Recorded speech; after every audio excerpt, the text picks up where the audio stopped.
I am 78 years old, and 3 weeks after I buried my wife, her own brother called me a thief over the phone.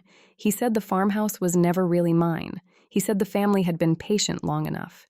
He said it the way a man says, "Pass the salt."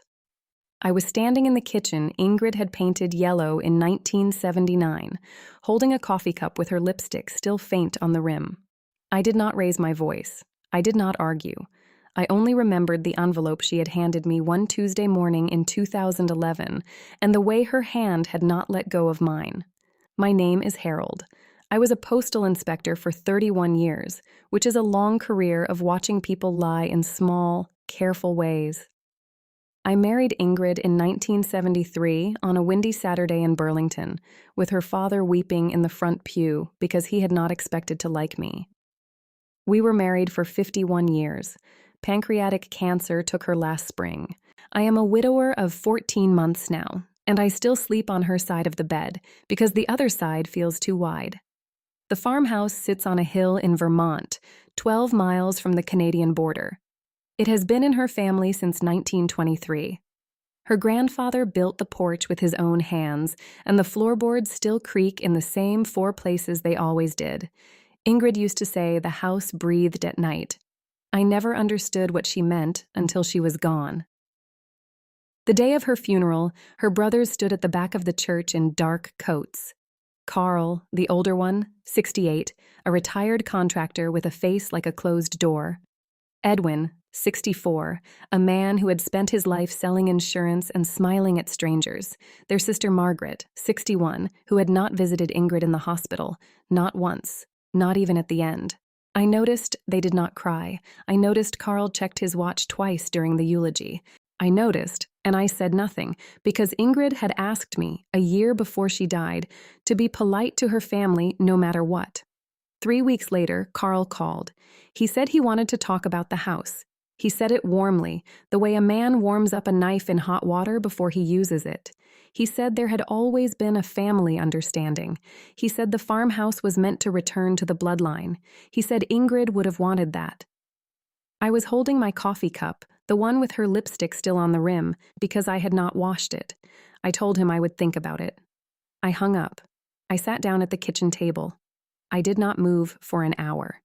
The lawsuit came 4 days later, by certified mail, delivered by a young man who apologized as he handed me the envelope. Carl, Edwin, and Margaret were suing me for the farmhouse. They claimed an oral family agreement going back generations. They claimed photographs. They claimed a great-aunt's diary. They claimed cousins who would testify. My name was on the deed. My name had been on the deed since 1978. None of that seemed to matter to them. I want you to understand something about Ingrid. She was a quiet woman. She wore the same brown cardigan for 20 years, mended at the elbows. She made pancakes every Sunday, and she always made them slightly cold because she served everyone else first and sat down last. She kept a small wooden box on her dresser, the kind you buy at a craft fair, and inside that box she kept letters. I never opened it while she was alive. She had asked me not to. Her family was not kind to her. I learned this slowly, over years, the way you learn the shape of a room in the dark. When her father died in 1998, there had been a lake house in the family, a small cabin on Lake Champlain. Ingrid was supposed to inherit a 1/3 share. Carl and Edwin sat her down at a kitchen table in Burlington and explained in calm voices why it would be simpler if she signed her share over to them. They said she had married well. They said she did not need it. They said their father would have wanted the boys to keep the cabin. Margaret sat in the corner and said nothing. Ingrid signed. She came home that night and did not speak for 2 days. When she finally spoke, she said only that she was tired. I did not know the full story until much later. She told me in pieces, the way she told me most painful things while doing something else, while snapping green beans on the porch, while folding a fitted sheet, which is impossible to do well, while stirring a pot of stew she did not want to eat. She would say a sentence, then stop, then say another sentence 10 minutes later, as if the silence in between was part of the meaning. The Tuesday morning I want to tell you about was in October of 2011. Her father had died the year before. She had driven to Burlington that morning, alone, in our old blue station wagon, and she came back at 4 in the afternoon with a manila envelope in her lap. She walked into the kitchen. She put the envelope on the table. She poured herself a glass of water. She drank it slowly. Then she said, "Harold, I went to see Father Donovan today, and I went to see a notary. I want you to keep this somewhere safe. I want you to promise me you will not open it unless you have to." I asked her what it was. She said it was a letter. I asked her what kind of letter. She said the kind a woman writes when she knows her brothers. Then she smiled, a small, tired smile, and she went upstairs to lie down. I put the envelope in the bottom drawer of my desk under the tax returns from 1984, and I did not open it. I forgot about it for years. That is the truth. I forgot. After Carl's phone call, I remembered. I sat at my desk at 2 in the morning in the small circle of light from a green banker's lamp, and I pulled out that drawer. The envelope was yellowed at the edges.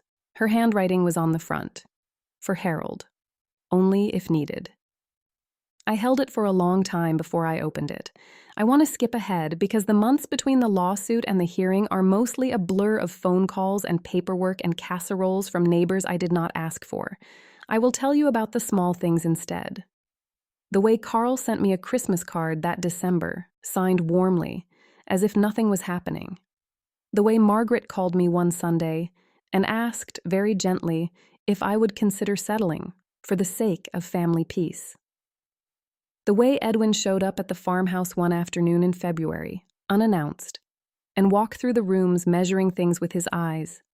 He sat at my kitchen table and drank my coffee, and told me he had always thought of me as a brother. I almost laughed. I did not. There was a cousin named Beatrice, in her 70s, who I had not seen since our wedding. She called me one evening, very polite, and told me she had been asked to testify that the farmhouse had always been considered Carl's eventual property. She said she had agreed. She said she hoped I would understand. She said it the way a woman returns a casserole dish, briskly, without looking up. I thanked her for calling. I hung up. I made myself a cup of tea. I did not drink it. It went cold on the counter, the way Ingrid's pancakes always did. My attorney was a woman named Helen Brooks, 52 years old, sharp as a new pencil, with reading glasses on a chain around her neck.